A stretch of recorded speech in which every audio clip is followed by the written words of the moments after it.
Namasté les amis, aujourd'hui 64e jour de l'aventure réveil à Ilé les amis. Gros soleil ce matin. En fait tous les matins il y a du soleil et du ciel bleu. C'est dans l'après-midi que ça commence à se gâter et que les nuages arrivent. Aujourd'hui nous sommes jeudi et le jeudi c'est le jour du marché à Ilé. Donc aujourd'hui le programme, je commence donc ce matin par explorer un petit peu le marché d'Ilé. On va découvrir s'il y a toujours autant d'activités. Et puis cet après-midi j'ai envie d'aller faire un petit tour du côté d'Outarpani. Outarpani c'est un village dans lequel je suis allé il y a déjà 2-3 jours, c'est pas très loin, c'est à 3-4 km. On ira se faire une petite balade à pied cet après-midi. Voilà, c'est parti pour une nouvelle journée qui est pour l'instant bien ensoleillée.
Formidable. Il est toujours aussi intéressant ce marché ici à Ilé, ça déborde d'activités. Le marché en surface c'est pas très grand, mais les gens sont entassés les uns à côté des autres. Après c'est un marché relativement classique, on trouve une section fruits et légumes, chou-fleur, pommes de terre, oranges, bananes, piment bien sûr, on a pas mal de choses. Il y a aussi une section où on peut acheter des petits cochons, des porcelets, ça se trouve juste à l'étage. J'aime bien me poser là-haut, surtout qu'on a un joli point de vue après en bas sur le marché. Alors quand ils achètent les petits cochons, là, évidemment ils les auscultent sous toutes les coutures, ils regardent s'ils n'ont pas de maladie, s'ils ont bien toutes leurs dents et tout. Il y a aussi une section un peu plus bas, boucherie bien sûr, où là on peut acheter de la viande de buffle, de la viande de cochon. Juste en face aussi j'ai le marchand de paniers, les paniers traditionnels que souvent les femmes portent sur leur dos, mais en fait accrochés ici au front pour mettre du fourrage souvent à l'intérieur pour nourrir les bêtes. Et puis bien sûr il y a des petites cantines, des petits bourouis comme ça dans lesquels on peut se poser. Les gens viennent manger une petite toukpa avant de repartir dans leur village. Alors j'étais en train de bavarder avec la jeune fille, en fait c'est une jeune fille et sa maman là qui tiennent la boutique, et il y a un homme derrière moi qui est en train de boire un verre d'alcool. Je supposais que c'était de l'alcool et que c'était du rakshi, mais il était blanc. Alors je lui ai posé la question, je lui ai dit ah, qu'est-ce qu'il est en train de boire le monsieur là à côté? Elle me dit ouais c'est du rakshi, c'est un genre de rakshi mais ça s'appelle nigar. Et donc il est blanc celui-ci puisqu'il est fait à base de riz. Alors je lui ai demandé un petit verre parce que je voulais absolument y goûter, et ça a vraiment un goût différent du rakshi à base de millet, et franchement le goût est complètement différent. Nigar.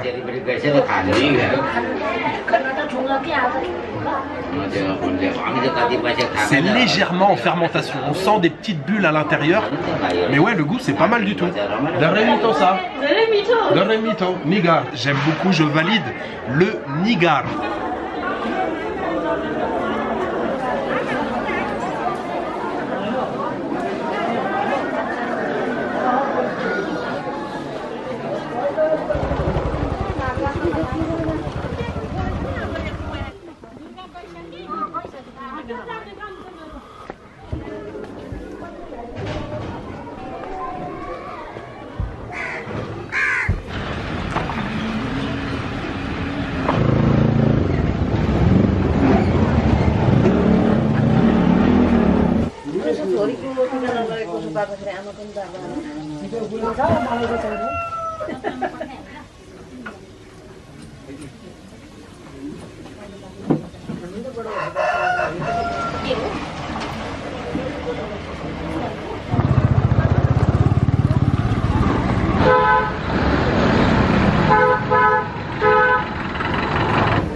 अनि तिमी कस्तो सुस्ता जस्तो मान्छे त नि अनि त्यो दाइहरुले एकचोटी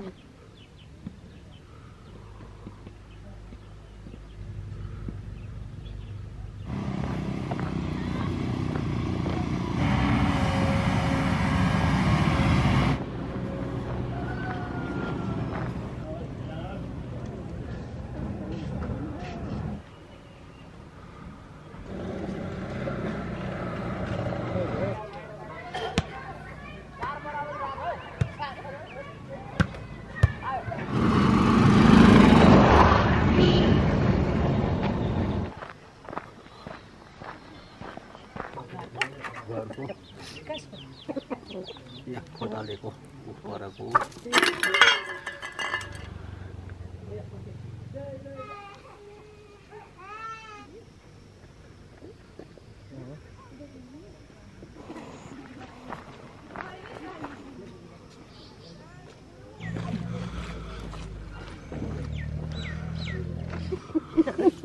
Tel brand bar tel. Brand bar. Dap.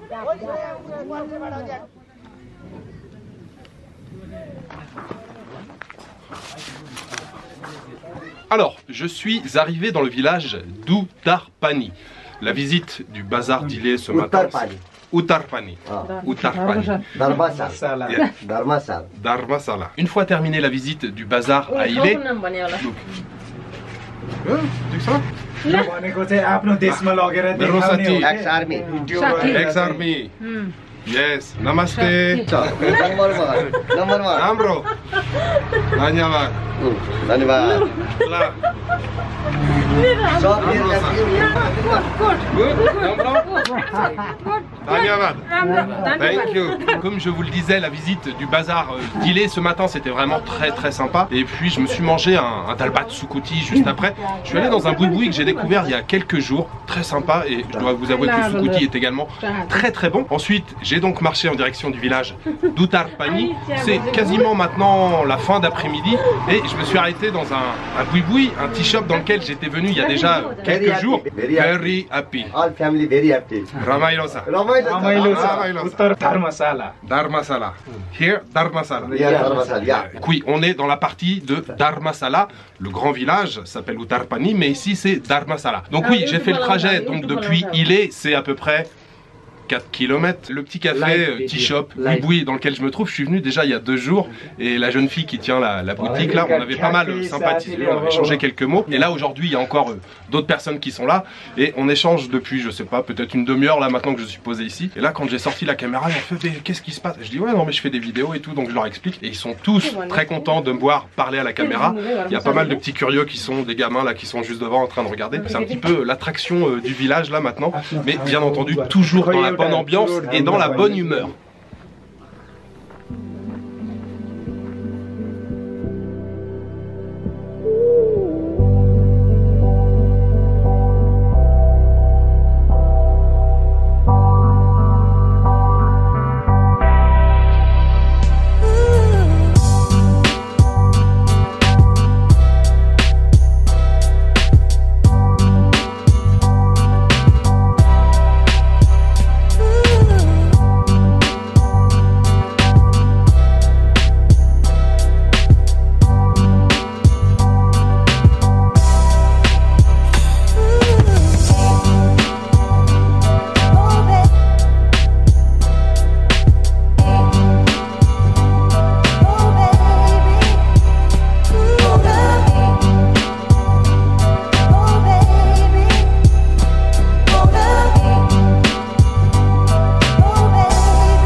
Highlights Nepal, complete digital entertainment hub. Thank you, Dai. Jam.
Alors les amis, l'heure est sérieuse maintenant.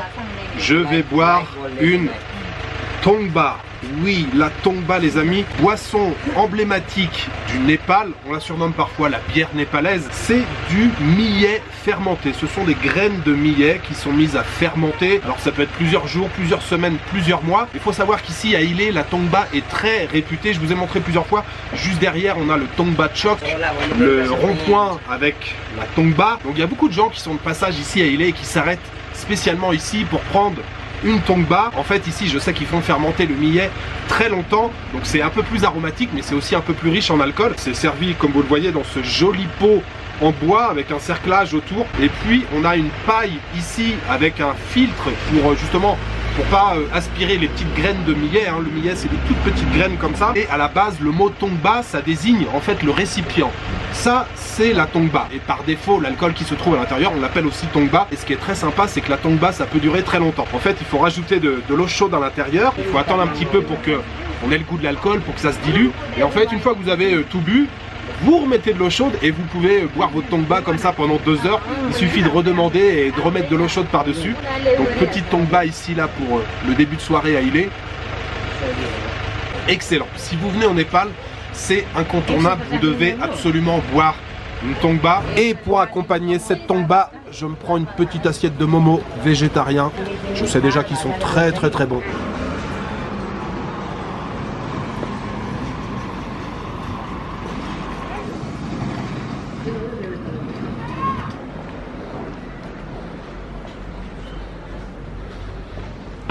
C'était une journée encore bien sympathique aujourd'hui avec la visite du marché d'Ilé ce matin et puis cette petite escapade du côté d'Uttar Pani là, j'ai adoré. En plus les gens que j'ai rencontrés cet après-midi là dans le boui-boui, mais en fait il y a 2 jours c'était des gens complètement différents, mais j'étais resté aussi un petit moment vraiment très sympathique. Mais de toute façon tous les Népalais sont extrêmement chaleureux, extrêmement accueillants, et vous l'avez vu cet après-midi, en fin d'après-midi là, on n'a pas eu la tête dans les nuages comme d'habitude depuis quelques jours. On avait une belle lumière de fin d'après-midi, et depuis Uttar Pani on a de très beaux points de vue sur des sommets enneigés. Alors ils sont très loin, j'ai pas un zoom extrêmement puissant sur cette caméra, mais on voyait le Makalu. Le Makalu c'est la 5e plus haute montagne du monde, presque 8500 mètres d'altitude, je crois que c'est 8485 mais je ne suis plus trop sûr, allez on va dire 8500. Et puis terminer la journée avec une Tongba bien typique de Ilé là. Franchement la Tongba c'est pas mal du tout. J'ai pris avec 2 assiettes de momo végétarien, j'avais pris un thé, j'ai payé au total 370 roupies pour le thé, les 2 assiettes plus la Tongba. 370 roupies, ça doit faire dans les 3 € et quelques, c'était vraiment parfait. Cette Tongba avec les 2 assiettes de momo, j'aimerais les dédicacer aux tipeurs. J'aimerais remercier aujourd'hui Sébastien Bouvard, Horace Pinali et Margot Léo. Merci beaucoup à vous 3 pour votre soutien. Voilà, il me reste juste à vous souhaiter une bonne soirée, une bonne nuit ou une bonne après-midi. Je vous donne rendez-vous dans quelques jours pour une nouvelle journée à Ilé au Népal. Ciao, good night.